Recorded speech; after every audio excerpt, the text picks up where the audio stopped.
E aí, como você está? Seja bem-vindo a mais um Desafio de Julho, no qual estou publicando 2 vídeos por semana para mostrar os conteúdos que mais aparecem no Enem e como responder questões do Enem para você poder treinar e aí conseguir atingir o seu objetivo de entrar na universidade. O vídeo de hoje é uma introdução bem rápida sobre o pensamento de Hegel. Hegel foi um filósofo que viveu durante o período do idealismo alemão, do século XVIII, no finalzinho, até meados do século XIX. Então aqui você vai ver alguns detalhes para te ajudar, mas isso não significa que eu queira tentar ou tenha pretensão de explicar a filosofia de Hegel de uma maneira mais profunda nesse momento agora. Então me acompanha. Hegel faz parte de um movimento filosófico compreendido como idealismo. Mas o que é idealismo, para começar a entender? Em termos gerais, aquele movimento no qual o sujeito que conhece, o indivíduo que conhece, tem mais relevância do que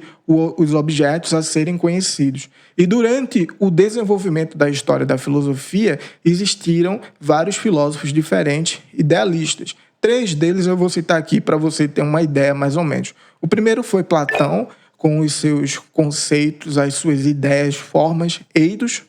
O segundo, há vários séculos para frente, foi René Descartes, com a ideia de cogito, o eu penso. E, por último, a gente tem Kant com o seu eu transcendental. A gente pode começar a explorar um pouco de Hegel através de algumas críticas que ele fez ao pensamento de Kant. Kant tem uma relevância grande para essa discussão do idealismo alemão, porque ele foi o fundador das bases desse idealismo. Eu vou relembrar agora só uns tópicos importantes sobre Kant, mas que se resumem na Revolução Copernicana. Kant fez uma mudança no paradigma do conhecimento que antes era dominado pelo objeto e não pelo sujeito. Isso quer dizer que era o objeto que determinava como o processo do conhecimento deveria se dar. Mas Kant, ao fazer a inversão, diz que o conhecimento é ditado por categorias a priori que existem no sujeito, no indivíduo,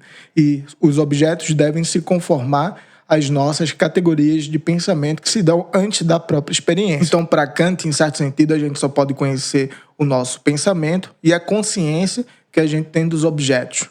Porque os objetos nunca são conhecidos em si, apenas os seus fenômenos, ou seja, aquilo que aparece para a gente na natureza. Por exemplo, essas coisas que aparecem aqui na composição desse quadro. Então, é o sujeito que organiza o conhecimento e faz com que os objetos se encaixem nos moldes da percepção do indivíduo, do sujeito do conhecimento. Então, isso foi uma revolução completa na discussão sobre o conhecimento e se deu a partir de Kant. Hegel critica de uma vez os empiristas e natistas e Kant ao dizer que esses filósofos não compreenderam a essência da razão. Para Kant, a razão é histórica. E para esses filósofos que existiram antes dele, a razão era algo estável e que não podia mudar nunca. Esse é o primeiro ponto que você precisa observar. Primeiro, veja como era antes de Hegel.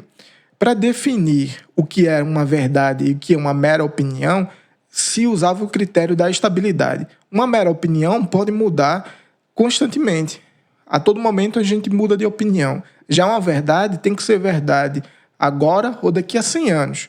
O que garante a estabilidade dessa verdade é a razão. Então as ideias só seriam verdadeiras e racionais se elas fossem intemporais, não variassem com o tempo e também não variassem com o lugar. Uma ideia verdadeira aqui no Brasil e essa mesma ideia verdadeira na Alemanha, na China, no Canadá, em qualquer outro lugar do mundo. Consequentemente, a razão, como é condição para se atingir a verdade, não pode mudar, ela precisa ser atemporal. E ela precisa ser a mesma aqui no Brasil ou em qualquer outro lugar do mundo. Hegel, ao dizer que a razão é histórica, não está dizendo que a razão é relativa e que verdades universais não podem ser alcançadas. Muito pelo contrário. A transformação da razão e seus conteúdos é obra racional da própria razão. Significa que a razão é sujeito e objeto ao mesmo tempo, quebrando aquela distinção que havia até Kant, que eu falei anteriormente. Por quê? Porque a razão é responsável pela criação da própria realidade. E o desenvolvimento histórico da realidade é a atividade pura da razão. Aí está uma diferença fundamental entre Kant e Hegel. E aí surge uma frase muito famosa de Hegel que você precisa pelo menos ter ouvido falar para quando talvez apareça no Enem poder articular de alguma maneira. Ele diz o seguinte, que o real é racional e que o racional é real. Eu vou tentar de alguma maneira agora falar um pouco sobre isso. A primeira parte, o real é racional, significa que existe o desenvolvimento progressivo de uma razão que está tanto no ser humano como nas relações culturais da sociedade, por exemplo. Então, o real é racional é o desenvolvimento dessa razão que se dá na história em várias etapas. Se a gente olhar para trás, a gente vai ver todas as etapas da razão que veio se articulando até chegar a nós agora. E aí a segunda parte de que a razão é real significa que existe uma realidade na própria razão e que ela faz parte da estrutura dessa realidade que a gente compreende, que a gente experiencia.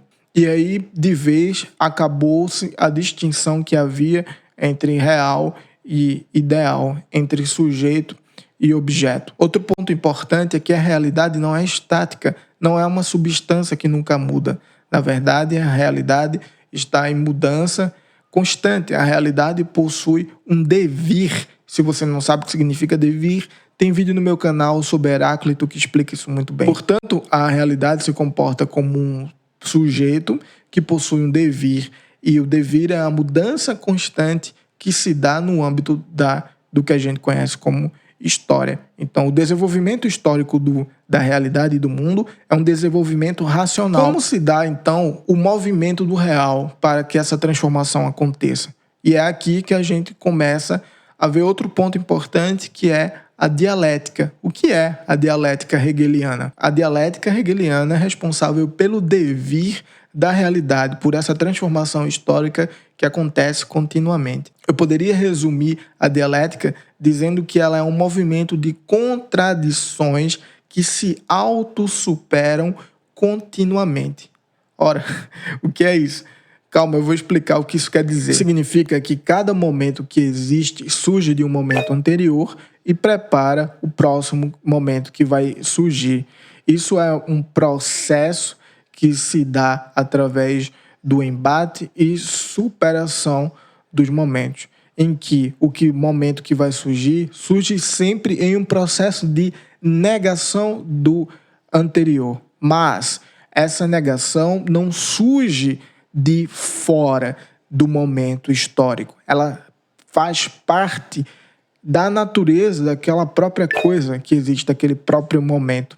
Isso é muito importante lembrar, porque aqui a gente vê que ao nascer um momento histórico, esse momento histórico já carrega em si as contradições que vão levar ele a ser negado e a surgir um novo momento. E esse novo momento também vai nascer com contradições que vão fazer ele ser negado. Então a gente entende que a realidade não é estática, ela é dinâmica, e em cada momento histórico dessa realidade existem contradições que vão fazer esse momento ser negado e assim vai surgir um novo momento.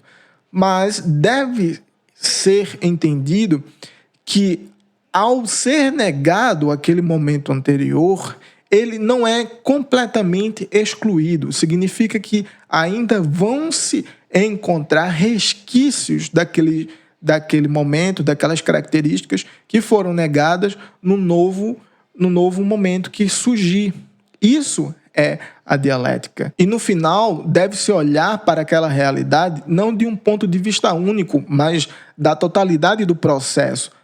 Porque só assim a gente consegue ver o movimento dialético acontecendo, a partir da visão do todo, e não de uma perspectiva e de uma característica apenas. Mas a partir do todo a gente consegue perceber o movimento dialético. E aí se dá o terceiro momento da dialética, que é a suprassunção Aufheben, que é o conhecimento dos opostos a partir dessa nova unidade que se formou. É a conservação daquilo que foi negado nessa nova unidade harmônica que surgiu. É como perceber o particular agora no universal que surgiu nesse processo dialético que dá movimento histórico à realidade que é racional.